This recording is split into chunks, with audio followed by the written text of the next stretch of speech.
প্রিয় Russell's viper আসলে কতটা ভয়ঙ্কর? চট্টগ্রামে ভেনম রিসার্চ সেন্টারের গবেষকরা বলছেন, রাসেলস ভাইপার কেবল আক্রান্ত হলেই আত্মরক্ষার জন্য কামড় দেয়।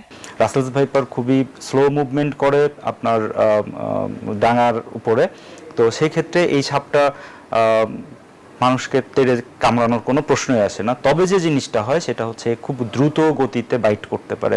সে একটা চোখের পলক ফেলারও কম সময়ের ভেতরে একটা পুরো বাইটের প্রসেস সে প্রক্রিয়া ধারণ করতে পারে। আসলে কি এটি শত শত বাচ্চা জন্ম দিয়ে সারা দেশে ছড়িয়ে পড়ছে? রাসেলস ভাইপার যেহেতু বাচ্চা পারে, সেহেতু আমরা যেটা জানি, আমাদের রিসার্চে আমরা যেটা পেয়েছি যে এরা বাংলাদেশে 30 থেকে 35টার মতো বাচ্চা দিয়েছে।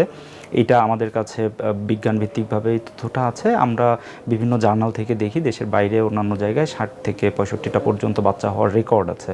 কিন্তু যে জিনিসটা প্রকৃতিতে ঘটে সেটা হচ্ছে যে এই রাসেলস ভাইপার সাপ বা যে কোনো সাপের বাচ্চাই এই প্রকৃতিতে টিকে থাকতে